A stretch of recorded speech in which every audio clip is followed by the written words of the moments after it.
सजनीपुर नाम का एक सुंदर पहाड़ी इलाका होता है। वहां हर साल कई टूरिस्ट घूमने आते थे। उसी इलाके में एक छोटा सा गांव था, चंचलपुर। एक बार चंचलपुर में शहर से 3 टूरिस्ट घूमने आते हैं, सुनील, रवि और हीरा। वे पूरे गांव में घूमकर प्रकृति का आनंद लेते, पेड़ों से तोड़कर फल खाते और फोटो खींचते। एक रोज वो ऐसे ही घूम रहे थे, तभी उनके पास एक पागल बुढ़िया आ जाती है। चले जाओ यहाँ से, मारूंगी, भाग जाओ। फिर वह बुढ़िया उन्हें डंडे से मारने के लिए उनके पीछे भागने लगती है। भागते भागते वे तीनों अपने होटल में पहुंच जाते हैं। अरे भाई, ये क्या बला था? मुझे तो लगा आज मेरा सिर गया।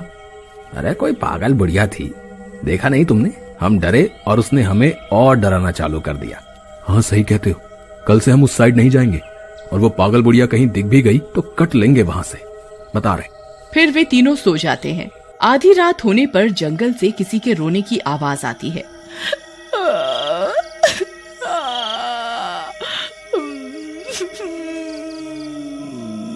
भाई सुनील, भाई हीरा, उठो, देखो लगता है कोई रो रहा है।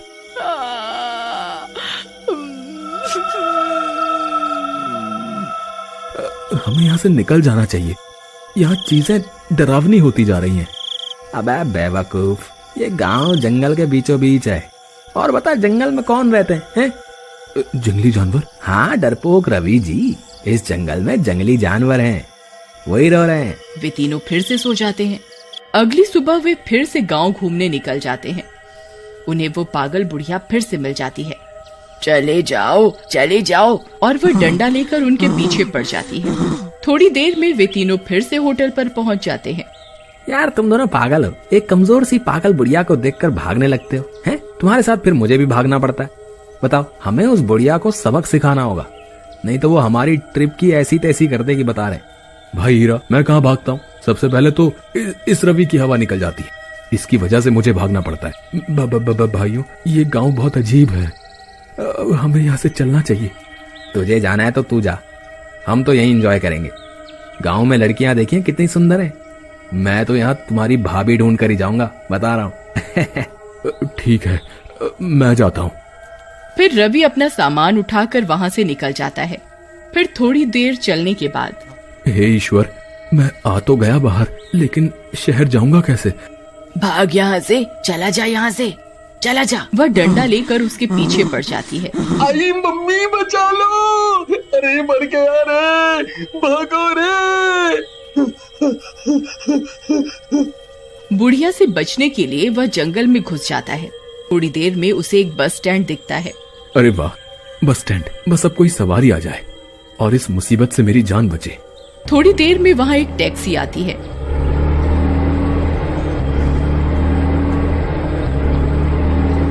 टैक्सी को एक सुंदर लड़की चला रही होती है। अरे वाह, आम के आम गुठलियों के दाम। मुझे टैक्सी आने से ज्यादा खुशी तो इस लड़की के आने से है, इसे तो मैं पटा ही लूंगा। फिर वो उस टैक्सी में बैठ जाता है। थोड़ी देर बाद, तुम बहुत सुंदर हो, मन करता है तुम्हें अपनी बाहों में ले लूं। उसके यह बोलते ही वह लड़की टैक्सी रोक देती है और एक खतरनाक चुड़ैल बन जाती है।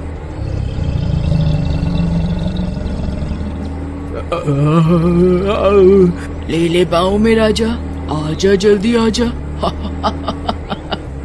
दोस्तों, क्या आप भी घर बैठे बैठे बोर हो गए हैं? क्या आप भी घर बैठे पैसा कमाना चाहते हैं? गाइस, आज मैं आपके साथ इस बोरिंग क्वारंटाइन का हैक शेयर करने लगी हूँ। इससे आप 5000 रुपीज पर डे तक की इनकम कमा सकते हैं। ये है बिनोमो ऑनेस्ट ट्रेडिंग एप्लीकेशन। इसमें आपको डिफरेंट कंपनीज के स्टॉक जैसे गूगल और अमेजोन के स्टॉक्स पर इन्वेस्ट करना होता है। इन सिंपल वर्ड्स, आपको करना कुछ नहीं है, सिर्फ आपको प्रेडिक्ट करना होता है कि टाइम के हिसाब से ग्राफ ऊपर जाएगा या नीचे। अगर आपका प्रेडिक्शन सही रहता है तो आप 85% तक का प्रॉफिट कमा सकते हैं। और तो और ये application Google play store, Apple play store पर अवेलेबल है। ये एप्लीकेशन 100% लीगल है। अगर ये लीगल नहीं होती तो यहाँ अवेलेबल भी नहीं होती। आइए मैं आपको ट्रेड कर दिखाती हूँ। मुझे लगता है कि ग्राफ ऊपर जाएगा, तो मैंने 3500 रुपीज लगा के प्रेडिक्ट करती हूँ। ऊपर ऊपर ऊपर। और ये क्या दोस्तों, मेरी इन्वेस्टमेंट डबल हो गई। लेकिन इसमें हर बार प्रॉफिट हो जरूरी नहीं है, कई बार लॉस भी हो सकता है। इसकी खास बात यह है कि इसकी मिनिमम डिपॉजिट सिर्फ 350 है और जीते हुए अमाउंट को इजीली बैंक अकाउंट या पेटीएम के थ्रू विड्रॉ कर सकते हो विद इन 24 आवर्स। अगर आप हमारा प्रोमो कोड यूज करते हो तो आपके डिपॉजिट में मिलेगा डबल, 10 के डिपॉजिट में 20। अगर आप नीचे दिए हुए डिस्क्रिप्शन लिंक से डाउनलोड करते हो तो आपको मिलेगा 60,000 रुपीज बिनोमो ट्रेडिंग सीखने के लिए आपके डेमो अकाउंट में। तो दोस्तों अभी जाइए और डाउनलोड कीजिए Binomo honest trading application, link description में दिया गया है। कौन हो तुम? मुझसे क्या चाहती हो? मुझे माफ कर दो। ऐसे कैसे माफ कर दूं छिछोरे? तुम शहर के छिछोरे आकर गांव की भोली भाली लड़कियों को तंग करते हो, इसकी सजा तुम्हें जरूर मिलेगी। फिर वह चुड़ैल रवि को मार देती है और उसकी लाश जंगली जानवरों को खिला देती है। वहीं दूसरी ओर हीरा और सुनील अपने कमरे में सो रहे होते हैं। थोड़ी देर बाद जंगल से किसी के हंसने की आवाज आती है। भाई हीरा, आज तो जंगल से किसी के हंसने की आवाज आ रही है यार। जानवर हंसते तो नहीं है भाई? जरूर यहाँ कुछ गड़बड़ है। हमें भी सुबह होते ही यहाँ से निकल जाना चाहिए। हाँ ठीक है, सही कहते हो। बस दुख एक बात का है, तुम्हारे लिए कोई भाभी नहीं मिली। फिर सुबह होने पर वे दोनों भी शहर के लिए निकल जाते हैं। थोड़ी देर में उन्हें वही पागल बुढ़िया मिल जाती है।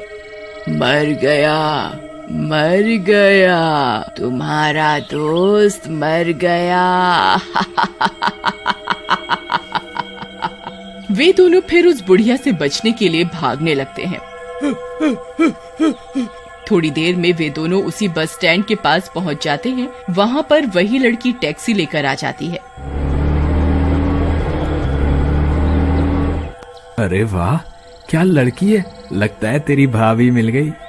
तू सामान उठा के ला, मैं जाके हाय हेलो करता हूँ। फिर सुनील सामान उठाने लगता है और हीरा अंदर बैठ जाता है और वह टैक्सी गायब हो जाती है।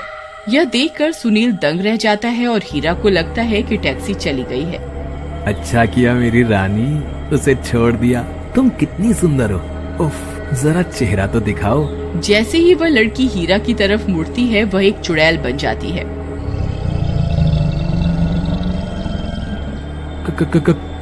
कौन हो तुम? मुझे जाने दो। अब तो नरक में ही जाएगा तू शहरी छिछोरे। फिर चुड़ैल उसे मार देती है और लाश जानवरों को डाल देती है। वहीं सुनील भागा भागा उस बुढ़िया के पास पहुंच जाता है। मर गया ना तेरा वो दोस्त भी। अम्मा, क्या आप जानती हैं कि ये सब क्या हो रहा है? हाँ, वो चुड़ैल मेरी ही बेटी है। कुछ साल पहले यहाँ शहर से एक टैक्सी में कुछ लड़के घूमने आए। उन्होंने मेरी बेटी को बहला फुसला कर टैक्सी में बिठा लिया और फिर बेरहमी से उसे मार दिया। तब से वो चुड़ैल बन गई। पहले उन टैक्सी वाले लड़कों को मारा और फिर अब जो भी इस गांव में शहर से आता है उन्हें मार देती है। पर अम्मा, ऐसे तो लोग इस इलाके में आना ही बंद कर देंगे और कई लोगों की आमदनी छिन जाएगी। और हर कोई लड़का तो एक जैसा नहीं होता ना। मैं हर लड़की को अपनी बहन की तरह देखता हूँ। इसका कुछ समाधान बताओ अम्मा। ठीक है, तुम रात 12 बजे आ जाना। मेरी बेटी मुझसे 12 बजे मिलने आती है रोज।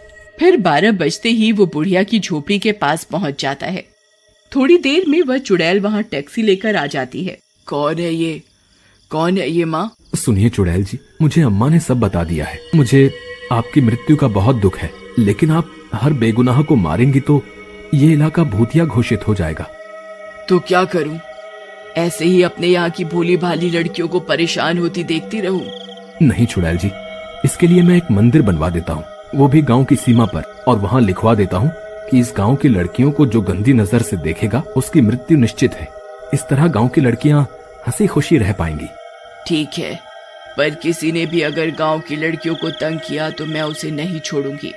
ठीक है चुड़ैल जी, ठीक है चुड़ैल जी। गुनहगार को सजा मिलनी ही चाहिए। कम से कम बेगुनाह लोगों की जान तो बचेगी। मैं कल से ही मंदिर बनवाने का काम शुरू करता हूँ चुड़ैल जी। फिर सुनील गांव की सीमा पर एक मंदिर बनवा देता है। साथ ही लिखवा देता है, गांव की लड़कियों को गंदी नजर से न देखें, नहीं तो मृत्यु निश्चित है और सभी टूरिस्ट का दर्शन करना अनिवार्य है। ये बात हर जगह फैला देता है।